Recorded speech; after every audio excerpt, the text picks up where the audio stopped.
बानाई आणि खंडोबा महाराज यांचा दिव्य विवाह प्राचीन काळची ही कथा आहे. सह्याद्रीच्या डोंगर रांगा, घनदाट अरण्ये, वाहणारे झरे आणि हिरवीगार दऱ्या यांच्यामध्ये एक शांत पवित्र प्रदेश होता.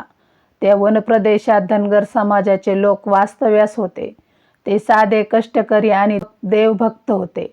याच वनात बानाई नावाची ही एक सुंदर, निरागस आणि भक्तीने ओतप्रोत भरलेली तरुणी राहत होती. बानाई अत्यंत साधी होती. तिच्या मनात कोणताही लोभ नव्हता, अहंकार नव्हता. ती दररोज सकाळी उठून जंगलात फुले वेचायची.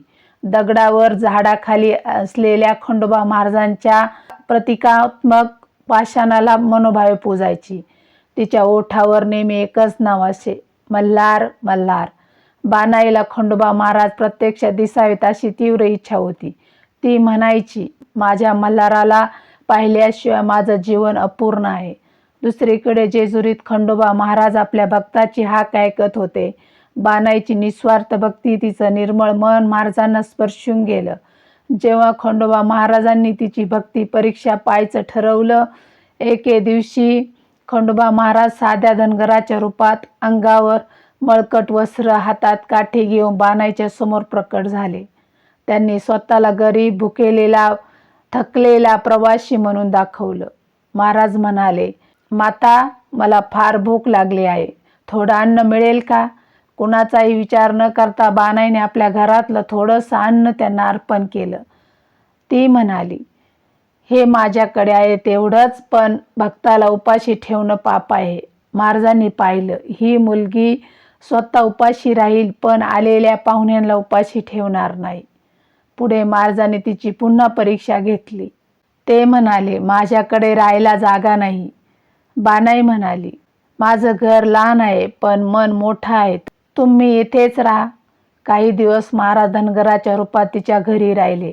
त्या काळात बानाईची सेवा, प्रेम, भक्ती पाहून महाराज पूर्णतः प्रसन्न झाले.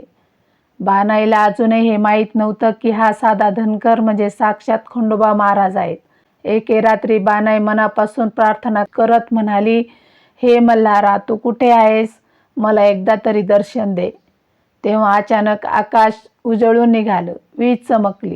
त्या साध्या धनगराचं रूप तेजोमय झालं. हातात शस्त्र, मस्तकी मुकुट, नंदी जवळ उभा. खंडोबा महाराज आपल्या खऱ्या रूपात प्रकट झाले. बानाई थरथरत त्यांच्या चरणी कोसळली. तिच्या डोळ्यात अश्रू, ओठावर नाव मल्हार. महाराज म्हणाले, बानाई, तुझी भक्ती निस्वार्थ आहे. तू मला ओळखलं नाहीस, तरीही प्रेम दिलंस, अशी भक्ती दुर्मिळ आहे. बानाईने लाजतच आपली इच्छा व्यक्त केली, माझ्या आयुष्याचा आधार तुम्हीच व्हा. खंडोबा महाराजांनी तिची भक्ती स्वीकारली आणि तिच्याशी विवाह करण्याचा निर्णय घेतला. हा विवाह राजवाड्यात नव्हे तर वनदेवता, ऋषी, पशुपक्षी आणि देवांच्या साक्षीने पार पडला. निसर्गच या विवाहाचा साक्षीदार होता. फुलांचा वर्षाव झाला, ढोल ताशे वाजले, देवांनी आशीर्वाद दिला. हा विवाह केवळ दोन व्यक्तीचा नव्हता, तर भक्ती आणि देवत्वाचा मिलन सोहळा होता. बानाई खंडोबा महाराजांची पत्नी झाली, पण तिचं साधेपण कायम राहिलं. ती आजही भक्ती, प्रेम आणि निस्वार्थ सेवेचं प्रतीक मानली जाते. म्हणूनच खंडोबा महाराजांना लोक म्हणतात, भक्तांचा देव, सामान्याचा राजा. आजही जेजुरीत जेव्हा भक्त येळकोट येळकोट जय मल्हार असा जयघोष करतात, तेव्हा बानाईच्या निस्वार्थ भक्तीची आठवण आपोआप होते.